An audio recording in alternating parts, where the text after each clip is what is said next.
niggas from the OOTA. All my niggas turn shooters. All my ops turn rats. All my niggas turn shooters. On the internet, you ain't been a threat. You been stuck in a computer. Show me the proof. All my niggas turn shooters. All my niggas from the OOTA. I'm sure that you've seen the ROLLIN 60s RICO, as it's being called, that came down from the feds. Brick Baby, Loose Cannon, and Big U all arrested, as well as a bunch of other people. What kind of insight can you give me into this case? So the big takeaway here is that there's actually... Salute everybody. We are back with another one. You already know. Right now we got No Jumper interviews Moe Gangat. He's gonna take his own legal breakdown of what's going on with the whole Big U RICO case, Loose Cannon, Brick Baby, the ROLLIN 60s, and everybody else that's in between. We know a lot of people were rounded up. They said in that first initial roundup, a lot of people was voluntarily giving up information. We don't know if it's the CUH, if it's this, if it's that. We don't know who. So everybody that's running around just saying who's telling, we don't know yet, yo. We don't know yet. So let's just pump our brakes and we're going to figure it out. So salute to everybody. I want everybody to make sure they dropping a like, subscribing to the channel, all right, and turn on your notifications. But listen, I need y'all in the comments. Let me know what you think about Loose Cannon, Brick Baby, Big U, Whack 100. Some people saying when Big U was in jail, they got to call him Big Yusufa. I don't know what's going on. They said Brick Baby and Loose supposed to be scared for their life right now. And Brick Baby is actually... they looking like they want to run down on Brick Baby because he done went to be friends all the way with Loose, and Loose been talking about Big U. So now it's looking like only Loose and Brick Baby got themselves to hold each other down. You know what I mean? So it's crazy. They backs us to the wall. So salute to y'all. Salute to that. We're gonna get into this content, man. We're gonna figure it out in real time. Let's go. Two things happening. There's a ROLLIN 60s takedown, which means that they have rounded up a bunch of people who they say are in this gang or affiliated with this gang and brought them in for questioning some of them. They've charged some of them, and then they've put some of them in a RICO indictment. But that's very important. The RICO indictment against Big U is different from the ROLLIN 60s takedown. So Big U's on an indictment with like 6 or 7 other people. They've got a RICO charge in there. They've got a murder charge in there. He's facing life in there. Now, separate from those 6 or 7 people is separate charges against people who were in the ROLLIN 60s, allegedly, but not part of the indictment. And so this is very interesting. You saw that press conference. They got like 30, 40 pictures, okay? And then they got a couple charges, individual cases. And then there's the Big U indictment, which is really just, I'll count them, 1, 2, 3, 4, 7 people. There's only 7 people on the Big U indictment. One of them is your friend Loose Cannon. Right. Now, separate from that, there's also a case against Brick Baby. Brick Baby is not in the Big U indictment. He's mentioned, like, sort of tangentially, but he's not a defendant in that Big U indictment. Because he was allegedly extorted by Big U because he did a robbery and Big U apparently wanted some percentage of the money. Well, I was not aware of that, but that would make a lot of sense because you would not want to indict Brick Baby saying that he's part of the Big U enterprise if the story is that Big U's out there extorting Brick Baby. Now, Brick Baby has a totally separate charge. Okay. He's just got some possession of firearms ammunition charge. Right. All of this dates back to an Article 3 wiretap that was back in 2022. I don't know how many people really know about this, but what happens is when you want to get a wiretap, the feds want to get a wiretap, they have to go to a judge, submit an affidavit. Now, nobody knows what happened back in...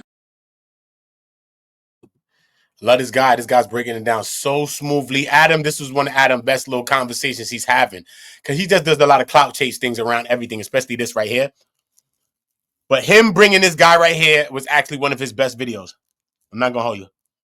I'm not a hater. Even if somebody that you don't like is doing something right, you can say that they're doing something right. It's not that serious. But yo, this guy right here is breaking it down. He's breaking it down, though. I like his take. That's what I'm saying. I just like his take so far. Y'all get in the comments. Let me know what y'all thinking about his take. Because we know that Brick Baby is locked up for the weapons. One instance, he had the weapon on, the magneto on his waist on No Jumper. They ran down the next day, bagged him. Bagged him right after No Jumper, booked him.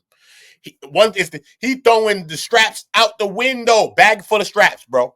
I'm wondering, did he throw it on some bushes? Maybe could mask the sound.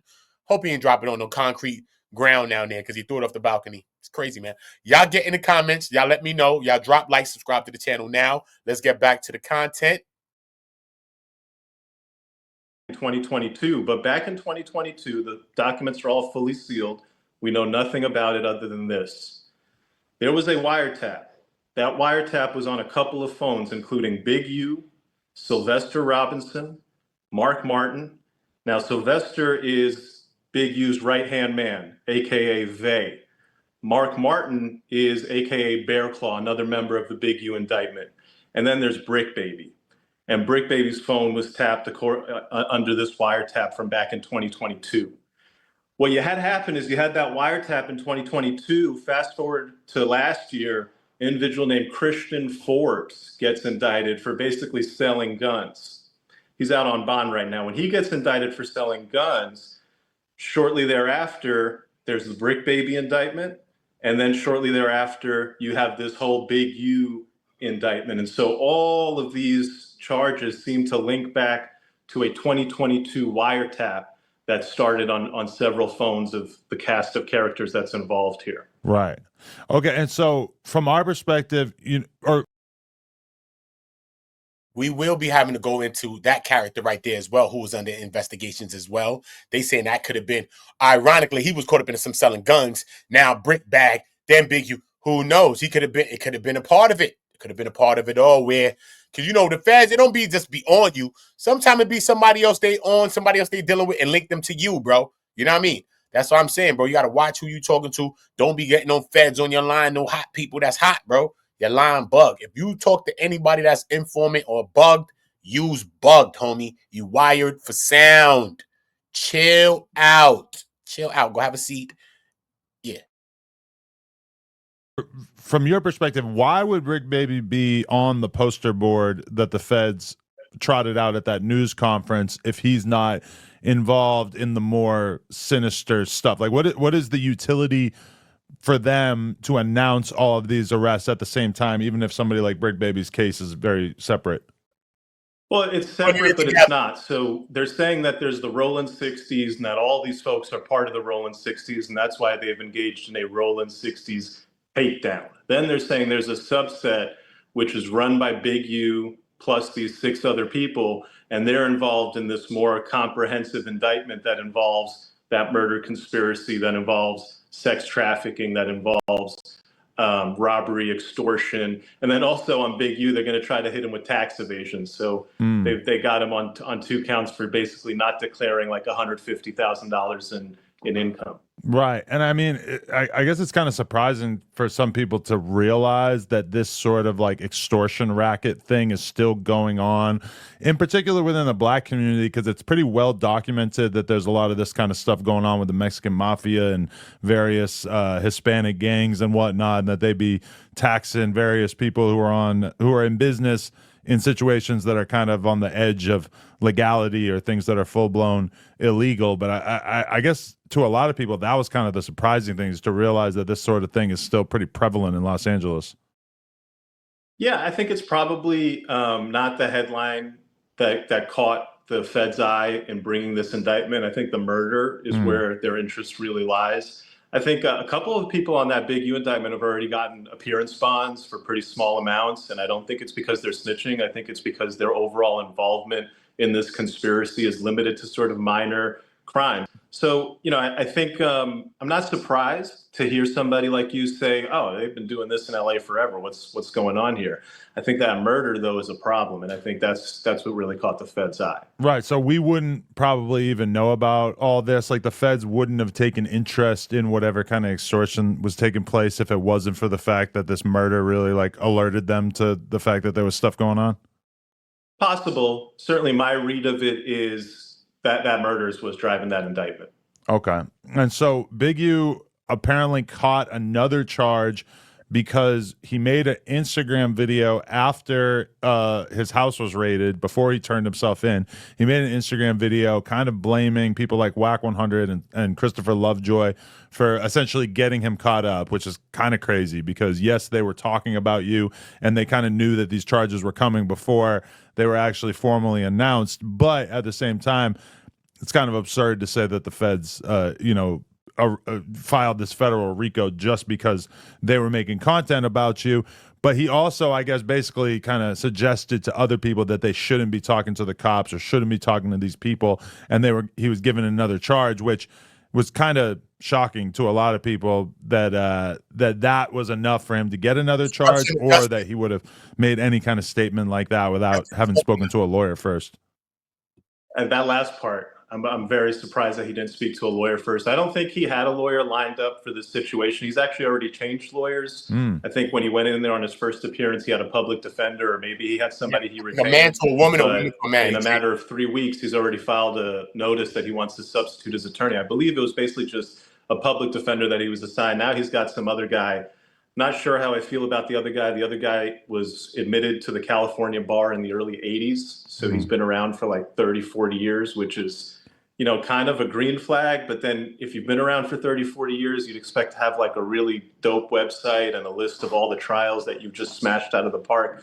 This guy doesn't have that. So when I see the Big U situation where the guy goes and you know, he knows that the feds are after him, he gets into a car and says, I'm turning myself in, these are the rats, or whatever it is exactly that he said, that's not a good look. The feds also noted that when he turned himself in, he didn't have his phone on him. It looks like he dumped his phone. And then he was using his wife's phone to do that Instagram video. And that's odd. Why is he using somebody else's phone? So the real takeaway when you hear that charge and you see what Big U did, and then you see this change in lawyers, he wasn't ready for this. This thing came and hit him, just, you know, it knocked him right off his feet. And he was just scrambling, making kind of weird moves and moving silly. Yeah, I hope we don't find out that he got his lawyer at the swap meet. That would be bad news. Okay, so you just saw the clip.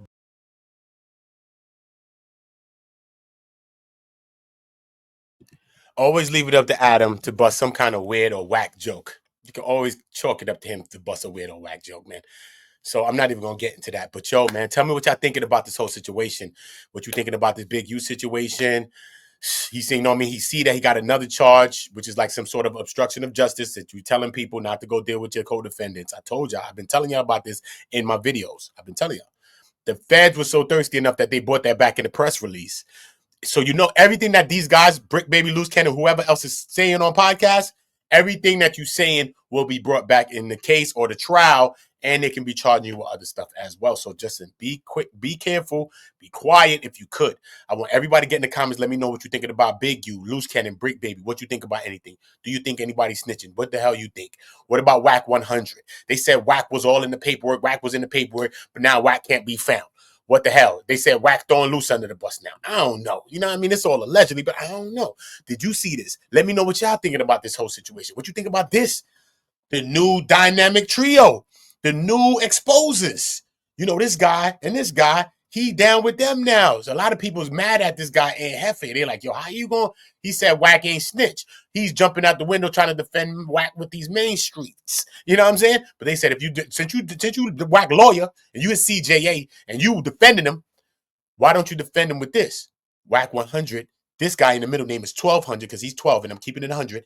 And Loose Cannon as well. Yes, he was all telling on Big U the whole time. Whack 100 sat down and said, you know why he gonna give you the 40? Because you're gonna give him 20. Y'all can't talk about street shit on a platform like that. You can't talk about street shit regular to some square niggas. That's snitching. You don't talk about street shit. Don't. It's ratting. It's ratting. So we're gonna put our feet down on the sand with that one, then stomp down on that one. That's some ratting. So let me know if y'all think that's ratting. I don't know, man. It's looking suspicious, looking suspicious, because it's looking suspicious and it's looking fishy. It's looking suspicious to me, homie. It's looking suspicious to me. Yo, go and check my last video. You ain't seen no Paru Bloods looking for Whack 100? The video right before this one, the live. But it's the live. This is the video section. In the live section, you're going to go check that. Paru. G-Mac from Paru. Yo, put a pie and a kangaroo in the chat right now. On Paru. You heard? He said, pull up, you're going to get put off. It's crazy. Everybody subscribe to the channel. All my niggas from the OOTA. All my niggas turn shooters. OOTA. All my ops turn rats. All my niggas turn shooters. On the internet, you ain't been a threat. All my niggas turn shooters. All my ops turn rats. All my niggas from the OOTA. All my niggas turn shooters. All my ops turn rats. All my niggas turn shooters. On the internet, you ain't been a threat. You been stuck in a computer. Show me the proof. All my niggas turn shooters. All my niggas from the OOTA.